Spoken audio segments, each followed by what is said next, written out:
Hai, Assalamualaikum warahmatullahi wabarakatuh dan selamat sejahtera. Selamat datang ke Teacher Hanun Education Channel. Terima kasih kepada penonton yang sudi menonton channel ini.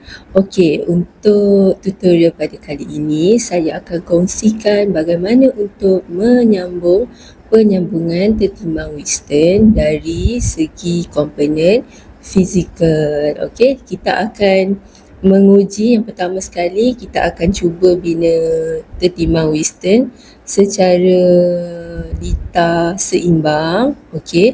Yang kedua, kita akan membina litar tertimbang Wheatstone dalam keadaan tidak seimbang.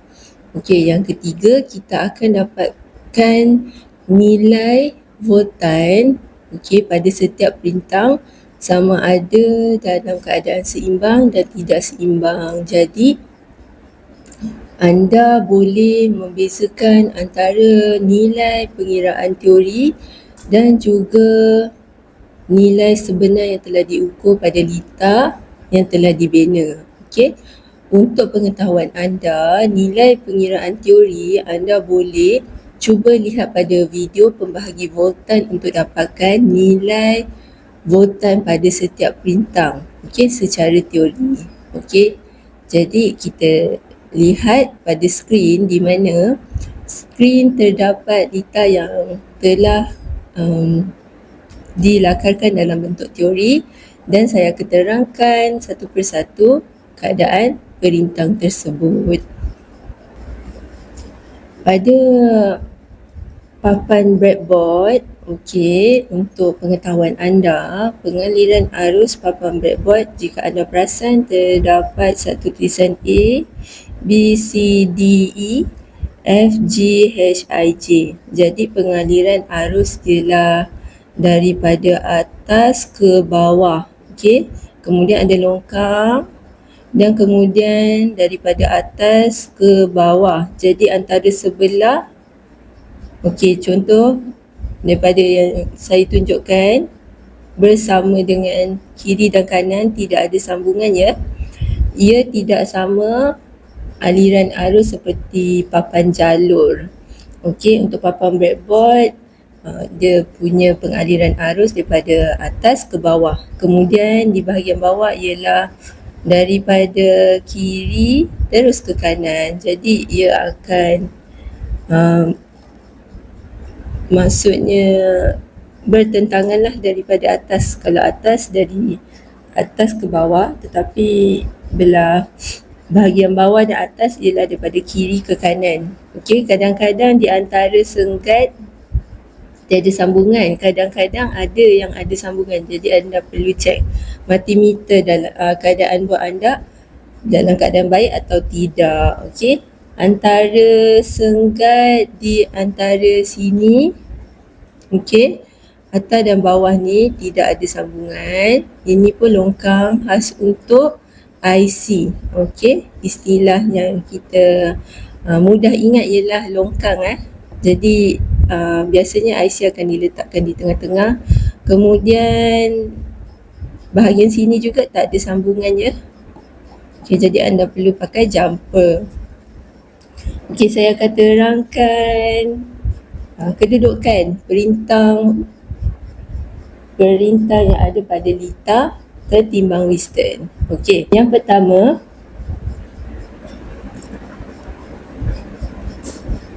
ialah terdapat R1, okey, R1, R2, R3 dan R4. Okey, jika anda lihat, perhatikan betul-betul, R1 dan R3 ialah dalam keadaan sesiri. Okey, sesiri, ia adalah satu set sesiri. Okey, kemudian R2 dan R yang keempat ialah dalam keadaan sesiri juga, satu set. Okey, ni set pertama, R1 dan R3 satu set, R2 dan R4 satu set. Okey, kemudian set 1 dan set 2 adalah dalam keadaan selari. Okey, dan anda lihat nilai R1 dan R2 ialah 10 ohm, sama.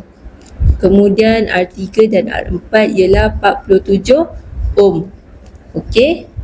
Kita pakai nilai yang kecil sahaja untuk kita test kita punya lita. Okey, kalau anda perasan saya ada letak beberapa point, iaitu kita mulakan daripada point A, point B.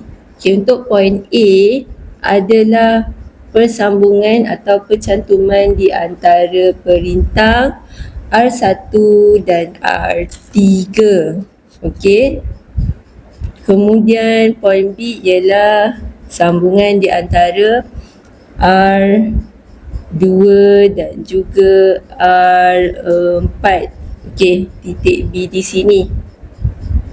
Kemudian terdapat point D dan point C merujuk kepada bekalan kuasa. Okey, untuk D ialah bekalan kuasa positif, jadi saya gunakan jumper merah untuk nampak lebih jelas. Untuk point C kita gunakan jumper negatif. Okey, jadi kita akan cuba menguji kita punya tertimbang dalam keadaan seimbang ataupun tidak. Okey, untuk menguji kita perlu keluarkan kalau anda perlu keluarkan jumper boleh, ataupun anda terus pointkan multimeter anda di bahagian A dan bahagian B. Okey, kita gunakan 9 volt sahaja.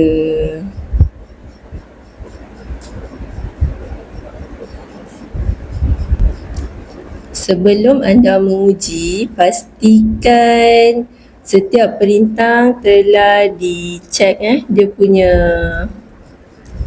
kefungsian, takut di antara perintah yang kita gunakan tiada sambungan ataupun terpintas. Okey. Okey, jadi kita akan menguji perintah tersebut dengan menggunakan multimeter. Okey, untuk mengukur kita perlukan multimeter. Okey, jika di rumah anda terdapat multimeter digital, ia lebih mudah untuk anda mengetahui nilai yang anda kehendaki. Okey, so untuk perintang kita akan onkan pada julat perintang. Okey, di sini kita perlukan pastikan dalam mode ohm ataupun dalam mode perintang. Okey, dan kemudian kita terus tap sahaja pada perintang pertama, iaitu 10 ohm. Okey, jika anda lihat meter naik lebih kurang 9.9 ohm. Jadi perintah dalam keadaan baik. Jika perintah tidak dalam keadaan baik, perintah ataupun apabila kita menyentuh multimeter tiada bacaan. Okey, pastikan anda touch kedua-dua probe positif dan negatif. Okey, pada kaki tersebut dan pastikan tidak bergoyang. So perintah yang kedua 10 ohm dalam keadaan baik, 9.9 sehingga 10 lebih kurang. Setiap perintah terdapat ralat tersendiri. Okey. Kemudian kita pergi kepada perintah 47 ohm.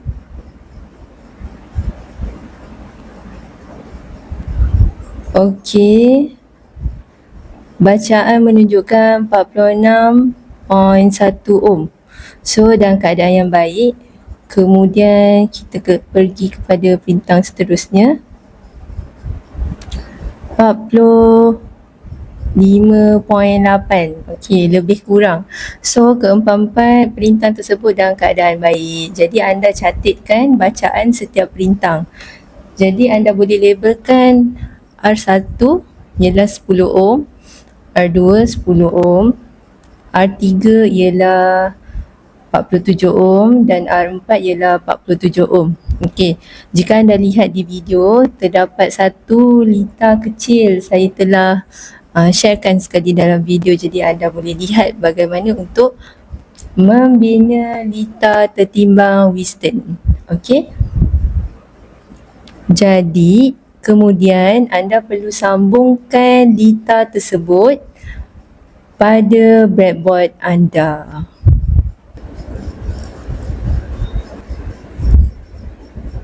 Okey, setelah kita menguji setiap nilai pada perintah, anda boleh terus sambungkan perintah anda dan sambungkan bekalan 9 volt sahaja ya.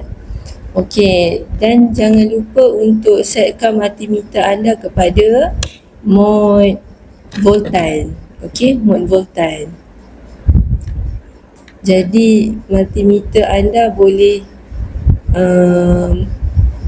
cek nilai pada bahagian point A dan point B. Okey, saya akan letakkan multimeter.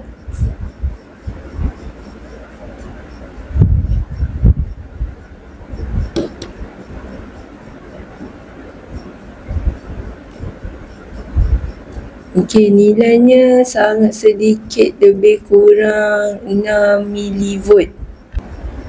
Okey, kita akan pointkan point A dan point B menggunakan multimeter.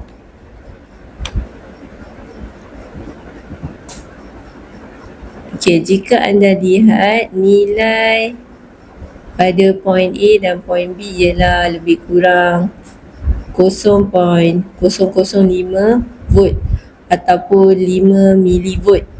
Jadi nilainya sangat sedikit. Okey, jadi kita akan genapkan jadi 0 volt sahaja. Jadinya data yang kita pasang menggunakan perintah yang sama R1 dan R2. Okey, R3 dan R4 ialah nilai perintah yang sama. Jadi ini adalah salah satu contoh lita tertimbang Wheatstone dalam keadaan seimbang, iaitu nilai di tengah-tengah ialah kosong. Okey, jika kita hendak melihat sama ada tertimbang Wheatstone dalam keadaan tidak seimbang, kita perlu tukarkan nilai perintah R4 kepada nilai yang lain. Jadi kita dapat lihat sama ada terdapat perubahan pada nilai point A dan point B. Okey, kita akan tukarkan kepada perintah 100 ohm. Okey, kita akan gantikan R4 kepada 100 ohm. Jadi di sini nilai R4 kita telah tukarkan kepada 100 ohm, iaitu coklat, hitam coklat. Okey, jadi kita cuba check atau lihat pada point A dan point B. Kita lihat apakah voltan yang melalui pada point A dan point B. Okey, untuk melihat bekalan ataupun voltan yang ada pada point A dan point B, jangan lupa setkan bekalan pada 9 volt dan setkan multimeter anda pada julat voltan.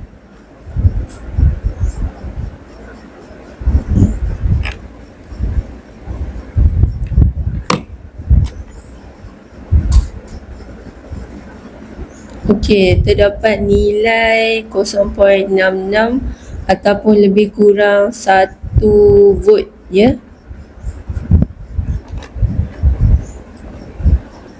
Jadi kita dapat lihat di mana apabila terdapat arus di antara point A dan point B. Okey, kita punya lita tertimbang Wheatstone adalah dalam keadaan tidak seimbang. Itu adalah salah satu contohlah kita boleh buat. Okey, untuk melihat voltan pada setiap perintah, kita perlu letakkan multimeter dalam keadaan selari pada setiap perintah. Jadi kita perlu cari voltan R1, voltan R2, voltan R3 dan voltan R4. Okey, nilai bekalan yang dimasukkan pada bekalan ialah 9 volt. Kemudian anda boleh bezakan atau cuba tolakkan nilai sebenar menggunakan multimeter dan tolakkan dengan pengiraan secara teori menggunakan pembahagi voltan yang saya telah kongsikan video yang lalu.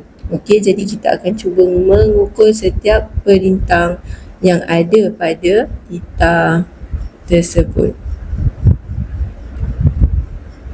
Okey, nilai yang pertama ialah R1 1.27 volt. R yang kedua ialah 1.26 volt lebih kurang. R3 pula 5.7 volt. R yang keempat ialah 5.7 volt. Okey, kemudian point A dan point B kita ukur semula. Okey, kalau anda lihat tiada bacaan lah.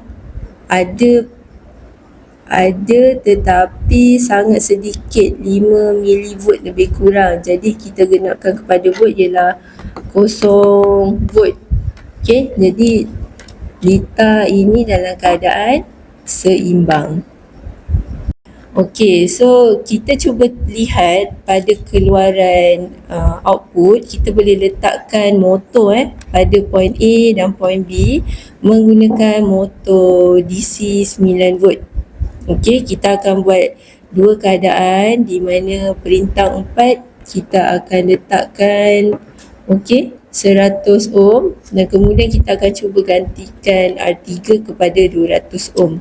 Jadi kita akan lihat apakah yang akan berlaku pada motor tersebut. Okey, jika anda lihat saya telah sambungkan motor pada point A dan point B. Okey, jadi anda pastikan bahagian yang disambungkan telah diletakkan pada point A dan point B. Okey, dan bekalan ialah 9 volt. Kita akan cuba onkan bekalan.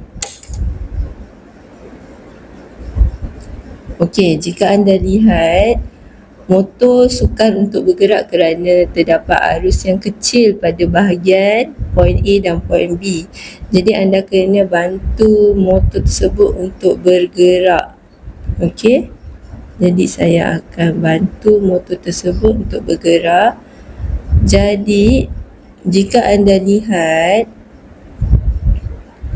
motor tersebut bergerak mengarah ikut jam ataupun clockwise. Okey, dalam keadaan slow saja kerana terdapat arus yang mengalir pada point A dan point B. 1 volt untuk motor digerakkan.